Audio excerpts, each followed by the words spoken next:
r/ask Reddit. Doctors of Reddit. What is the weirdest thing a patient wouldn't admit?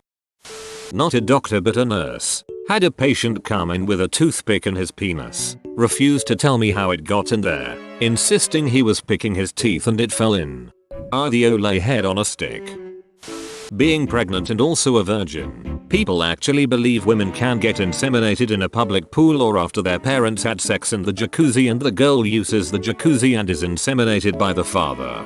I was once marked as pregnant by mistake when I went into the air. They were talking about the tests that needed to run, but they couldn't give me medication because of the baby. At that point I said, hold up, there is no way I'm pregnant. The nurse looked at me and rolled her eyes. I told her that I've only ever slept with women in the last couple of years, so there was no way I was pregnant. One of the other nurses reran the pregnancy test, and turns out I wasn't pregnant. She rolled her eyes. What terrible bedside manner.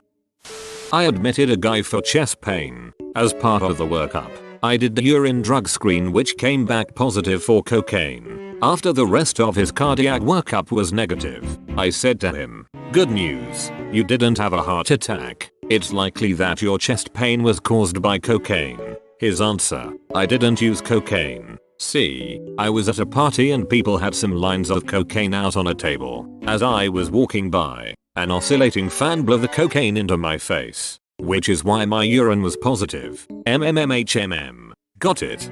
Yeah, cause parties with cocaine on the table frequently have fans near the coke.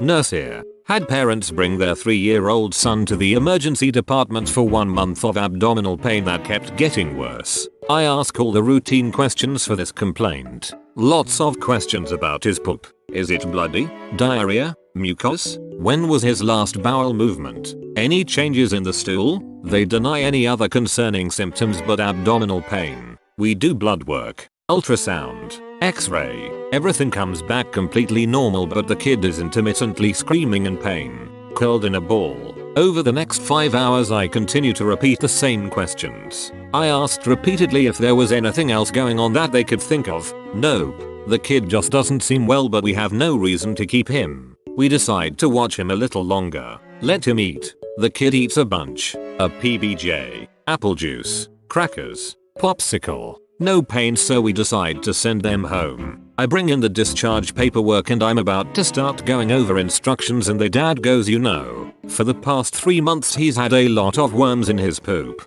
Worms. Ducking worms. You spent 6+ hours denying worms. I literally just turned around and walked out of the room without saying a word. I was laughing almost to the point of tears. Could not wait to tell my resident. Deworming medications. A shitload of wasted time. And they were on their way. Seems like dad was embarrassed to have known and ignored it so he wanted the hospital to find out on their own so that he could act surprised and save face. One of my lecturers told us a story of when he worked in ED there was a man who refused to acknowledge or tell them how a jug got stuck in his rectum. They were taking him to the OR as it has created a vacuum seal and couldn't be removed without shattering but realized his BSL, blood sugar level, was off the charts. Really high. They were considering postponing the surgery to work out WTF was going on. When he ended up talking he told them the jar was full of honey before it got lodged and was rapidly absorbed by the rectum, causing the insane levels. What? Oh bother. Obligatory, not a doctor. I'm a nurse. We had a patient come into the operating room for brain surgery. Probably a mid-50s guy with a nice head of light brown hair. Before a patient comes into the actual OR we ask them a series of questions, including whether they have any implants, jewelry, non-hospital clothes on, etc. Guy says no to all the questions. After the patient gets put to sleep, the surgeon grabbed his hair to start shaving it off, because you know, brain surgery, and all his hair peeled off because he was wearing a wig and didn't tell us. We almost shaved his hairpiece because he wouldn't admit to anyone he wore it.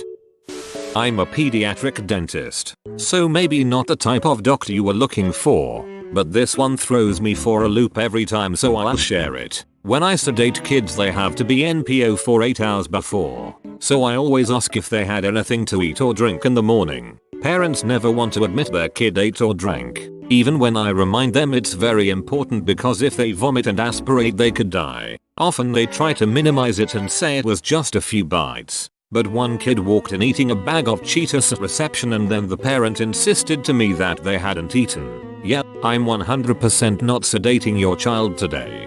How stupid can parents be? Don't they understand the risks?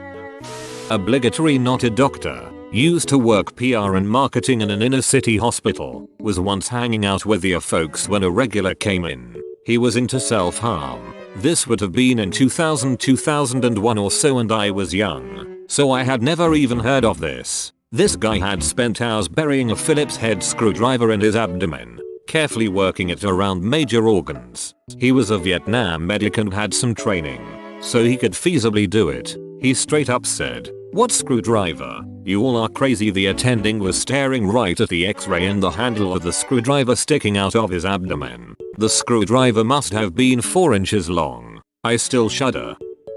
Nurse here had a patient accuse me of shitting in her bed and threatened to sue me for malpractice. Keynote: she never got out of her bed. Nursing assistant here.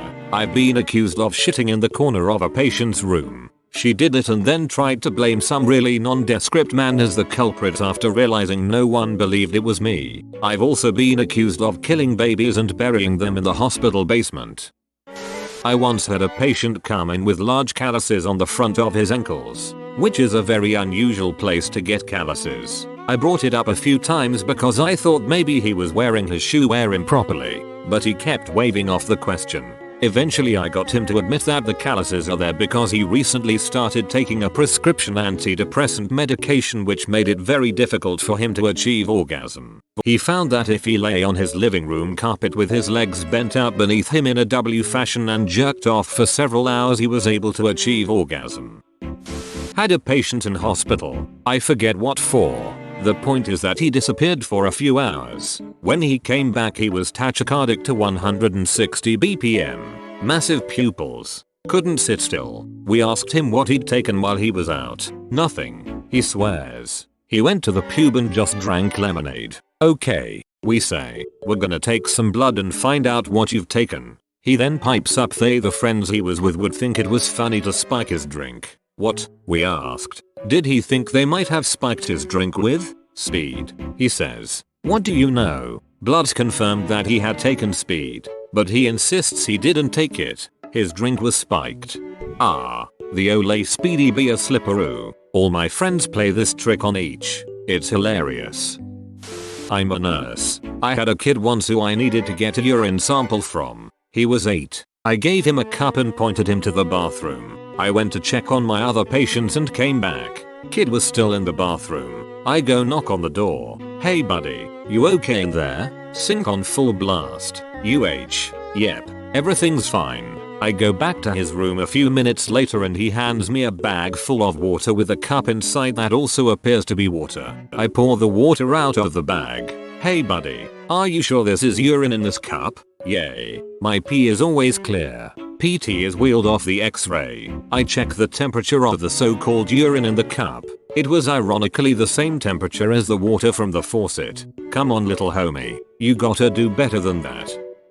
This one is sad. From my old roommate. Girl had a very large lump on her breast that she didn't tell the doctors about. She actually went to the hospital for migraines, saying they were getting increasingly bad. When they found the lump, they asked why she didn't say she had that. She said she knew it was going to kill her eventually, but she just wanted to get rid of the migraines because they giving her a lot of pain in her last months.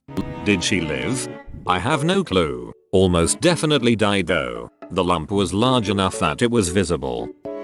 I guess it's not super weird that this patient wouldn't admit this, but it's weird in the sense that it was super obvious what happened so he might as well just admit it. I used to do patient registration in the air. 2 of us were wheeling around our computers and registering patients off of ambulances and getting patient information in rooms. A middle-aged guy comes in on an ambulance and my co-worker takes it. So I'm finishing up some paperwork and I go to our front office and pull up the patient tracker board so I can see what still needs to be done, and a new patient pops up on the board. Chief complained. Eyeliner pen stuck in penis. My co-worker walks into the office looking scarred. She explained the nurse asked him what happened and he said he slipped. She told him that doesn't seem likely. So he said he had an itch and thought it would help. We later found out from the nurse that he finally admitted that he saw it on TV and thought it would feel good. His 20-something-year-old daughter was with him, but she clearly had some form of developmental disability. It was all around a sad situation, and I hope someone told him about sounding and he did some research on safe practices for kinks fetishes.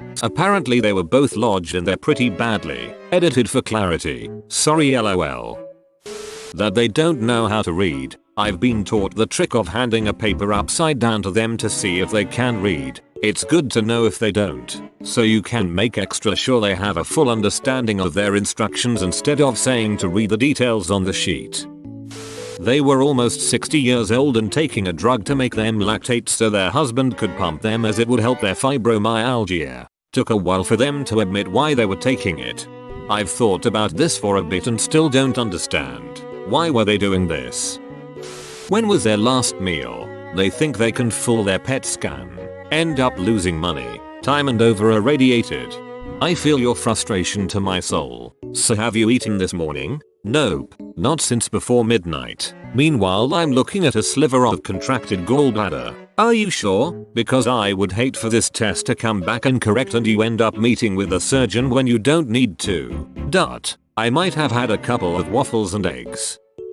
That she could actually see. We had this lady that came into the ER at least once per month, usually cheat pain. She was 30s, morbidly obese. She had seen multiple specialists, had her heart, lungs, GI system examined in almost every conceivable way. One night she comes in with sudden onset blindness. Not her first time with this complaint either. Last time she got a trip to the retina specialist. When I examine her I walk around her bed and she tells her friend to get her feet off the chair so I can get by. She plays it off super cool by adding, if you have your feet up like you always do. Then the neuro exam. I have her touch her nose then touch my finger. Her idea of how a blind person would perform this exam is to touch her nose then wobble her hand from side to side as she touched the end of my finger. Not to mention the near constant eye contact as we talked. I would ask a question and start moving while she talked and she would follow my eye perfectly. She was extremely relieved to find out she had conversion disorder and that her sight would be back soon. Edit. Maybe it was factitious disorder. I tend to believe all her chest pains and crazy complaints were real feelings she was having due to a number of her social psych issues. In the ER at midnight it's a lot easier to tell her it is a symptom of dealing with whatever social drama was happening in her life and that her eyes worked fine instead of telling her she was lying to me for some gain. Either way she was sick and needed reassurance. She was genuinely relieved though. On the finger to nose test she touched my finger on the first try, but instead of a straight line she moved her hand back and forth about the 3 inches the whole way there, but directly there. My finger was probably 2 feet in front of her face. Whoa, you made it to the end? You're a ducking beast. I'll cut you a deal. Smash like and subscribe for more curated content. It's free and that's a great price.